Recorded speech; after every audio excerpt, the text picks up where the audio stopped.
দীপার সমস্ত সংশয় দূর করে দিল সূর্য। দীপা শুধু ভাবছিল যে আমি কোন অধিকারে এই বাড়িতে থাকবো, আর তখনই সূর্য দীপার কপালে সিঁদুর পরিয়ে দিল।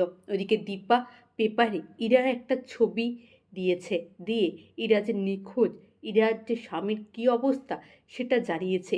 সেই ছবিতে ইরাকে দেখে সূর্য এমন বীভৎসভাবে রিয়্যাক্ট করলো যে দীপা ভাবলো এটা তো হতে পারে না। ইরার সাথে ডাক্তারবাবুর যদি কোনো ভালো মুহূর্ত থাকতো, তাহলে তো ডাক্তারবাবু ইরাকে ছবি দেখে এরকমভাবে রিয়াক্ট করতেন না। তার মানে কি তাহলে ডাক্তারবাবুর এই অবস্থার জন্য ইরাই দায়ী? ইরাই ডাক্তারবাবুর এই অবস্থা করেছে? হতেই পারে। সেই জন্যই হয়তো কোথাও ঘাপটি মেরে আছে, কোথাও গা ঢাকা দিয়ে আছে। হ্যাঁ বন্ধুরা, অনুরাগীর আগামী পর্বগুলিতে আপনারা ঠিক এমনটাই দেখবেন। চ্যানেল নতুন হলে চ্যানেলটা সাবস্ক্রাইব করে ভিডিওতে অবশ্যই একটা লাইক করে দেবেন। দীপা সমীকরণটা মিলে গেল। দীপা যেই একটা নিউজ পেপারে অ্যাডভার্টাইজ দিল ইরার নামে, সেই ইরার ছবিটা দেখেই সূর্য এত অস্থির হয়ে পড়ল। ওদিকে সোনা রূপা পুতুলের বিয়ে খেলছিল। তখনই সূর্য এসে দীপার হাতটা ধরে, বলে চলো আমরাও বিয়ে বিয়ে খেলবো। দিয়ে দীপার কপালে সে সিঁদুর পরিয়ে দেয়। ওদিকে রাতের অন্ধকারে ঘটে এক ভয়ঙ্কর কাণ্ড।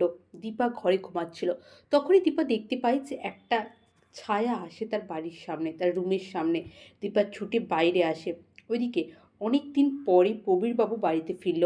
আর দীপা দীপা দেখতে পায়নি যে কে ছিল, কিন্তু সেটা ছিল আসলে ভিক্টর। ভিক্টরের 20 লাখ টাকার লোভ সে কী করে ছাড়বে? তাই তো রাতের অন্ধকারে দীপা আর সূর্যের ঘরের বাইরে গিয়েছিল সে। দীপা ঘুমায়নি, তাই দীপা জেগে গিয়েছিল। তাই তো ভিক্টর বলল আমার কপালটাই খারাপ, আমার কপালে আমি সহজভাবে কিছু পাই না, সব কিছুর জন্যই আমাকে অনেকটা বেশি পরিশ্রম করতে হয়। ওইদিকে নিজের বাবাকে চিনতে পারল না সূর্য। প্রবীরবাবু তো অবাক হয়ে গেল যে সূর্য এমনটা কেন করছে, কারণ তার কাছে এটা অজানা ছিল সূর্য তার স্মৃতিশক্তি হারিয়েছে। সূর্যের কাউকেই মনে নেই। হ্যাঁ, বাবাও শকড হয়ে গেল সূর্যের এই কথাটা জানার পরে। ওইদিকে দীপার সমস্ত সংশয় দূর করে দীপার কপালে সিঁদুর তুলে দিল সূর্য। হ্যাঁ বন্ধুরা, ভিডিওটা দেখার জন্য সকলকে অনেক ধন্যবাদ, অনেক নমস্কার।